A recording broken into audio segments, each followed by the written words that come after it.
जय हिंद cadets, myself D R Sonane, faculty in physics, Defense Career Academy, Aurangabad. I hope you have seen previous video of units and measurement. In that we have seen how to convert unit from one system to another system. The today's topic is error and its types from units and measurement. Very interesting point. There are compulsory question asked from this point in NEET JEE examination, or we can say in a CET examination. So let's see the point, that is error and its types. So basically error is nothing but the inaccuracy in a measurement. If we do any measurement, then inaccurate reading comes after the measurement. That inaccuracy is known as error. So हम लोग को ये देखना है कि error को कैसे find out किया जाता है. So that we must know error is divided in two parts. Mainly theoretical error are divided in random error and systematic error. There are two types, but when we have to solve question by numerical, then there are two types of error. First one is error in readings and second one is error in mathematical equation. Error in readings means there may be a number of readings we are taking during measurement. If there is a error present in that readings, that time the method, or we can say trick, to solve the error we are going to see now. So first of all, what is error in readings? If we have given number of readings in measurement, so we can say the readings are given, for example A1, A2, A3 up to AN, number of readings are given. So when readings are given, the first step is what? When error in readings are there, then first step is to find out mean value of that readings. Mean value means average value of reading. So we can write here for mean value, A mean, it is denoted by A mean, that is equals to A1 plus A2, A3 up to AN, and divide by number of reading. जितने भी number of reading है उससे divide करना है और mean value निकालना है सबसे पहले. And second step is to find out mean absolute error. Mean absolute error. So in this condition, first of all we have to find out absolute error. Absolute error means the error present in individual reading. A1 में individually कितना reading present है, A2 में individual कितना, A3 में कितना. तो ये absolute error denote किया जाता है डेल से. सो हम लोग को डेल ए पहले निकालना पड़ेगा. डेल ए का मीनिंग यहाँ पे होता है, जैसे इंडिविजुअल रीडिंग डेल A1 है, तो डेल A1 कैसे निकालना है इसमें, बहुत सिंपल. डेल A1 मतलब होता है जो मीन वैल्यू हमने निकाला है उसमें से माइनस करना है हम लोगों को A1.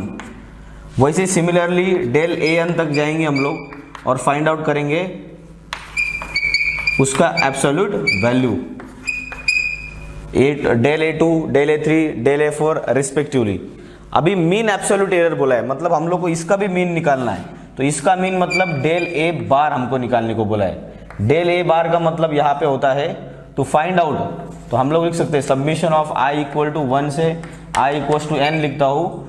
और ये डेल A1, A2 जितने भी है, del A i equal to 1 से लेके i इक्वल टू n तक यहाँ पे हम लोग को पुट करना है. मतलब del A1 plus del A2. This value में भी पॉजिटिव और निगेटिव, कभी पॉजिटिव भी आ सकता है, निगेटिव भी आ सकता है, but we only have to take positive value. Magnitude सिर्फ हमको यहाँ पे लेना है. सबको ऐड करने के बाद इसको हम लोग डिवाइड करेंगे नंबर ऑफ जितनी भी रीडिंग से हम लोग उससे, तो इससे मिलेगा मीन एब्सोल्यूट एरर.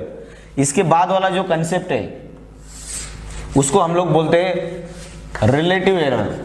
इसके बाद निकालना है रिलेटिव एरर, जिसके ऊपर क्वेश्चन रहता है हमेशा. तो रिलेटिव एरर का मतलब होता है कि जो हम लोगों ने मीन एब्सोल्यूट एरर निकाला है, जिसको मैं डेल ए बार बोल रहा हूं, उस वैल्यू को डिवाइड करना है ए मीन से, जो मीन वैल्यू हमारी. When mean absolute error is divide by mean value, then we will get relative error. और लास्ट में जो हमारा पार्ट रहेगा इसमें परसेंटेज एरर. तो परसेंटेज एरर कैसे निकालना है, जो हमारा रिलेटिव एरर वैल्यू हमने निकाला, जिसको डेल से भी डिनोट किया जाता है, बस आपको डेल की वैल्यू को 100 से इंटू करना है. इस तरीके से आप उसमें परसेंटेज एरर निकाल सकते हैं. आपको क्वेश्चन में नंबर ऑफ रीडिंग्स दी होगी और आपको बोला जाएगा कि परसेंटेज एरर क्या है. और जो लास्ट का इक्वेशन है लास्ट जो हमारा इक्वेशन होता है, जो एरर के लिए इक्वेशन दिया जाता है, आपको पूछा जा सकता है कि लास्ट का इक्वेशन कैसे आएगा जब एरर निकालना है, तो मैक्सिमम और मिनिमम पॉसिबिलिटी ऑफ एरर क्या है, इसके लिए इक्वेशन जब लिखना है तो आप उसको कैसे लिखेंगे।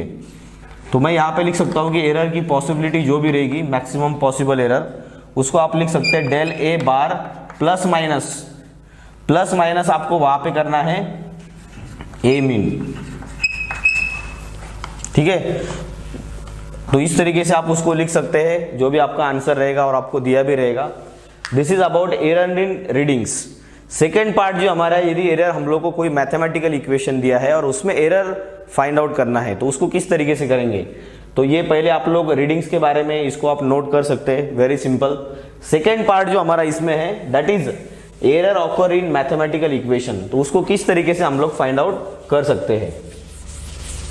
So here it is mathematical equation में एरर है। मैथमेटिकल इक्वेशन में भी वहां पे सम और डिफरेंस हो सकता है, मतलब एडिशन सब्ट्रैक्शन वाला इक्वेशन हो सकता है, या फिर हमारे पास हो सकता है मल्टीप्लिकेशन एंड डिवीजन वाला, मतलब हम लोग उसको प्रोडक्ट एंड क्वोशिएंट बोल सकते हैं।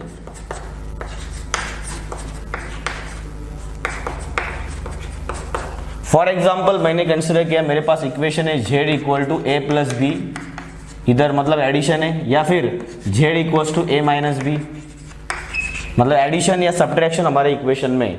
तब उस टाइम पे हम लोग को यदि एरर निकालना है तो सिंपली हम लोग को क्या करना है, इसको रिलेटिव एरर के फॉर्म में लिखना है। रिलेटिव एरर मतलब z का रिलेटिव एरर रहेगा डेल z अपॉन z, यहाँ पे आएगा डेल a, और हमको डायरेक्ट उसको ऐड करना है डेल b अपॉन b।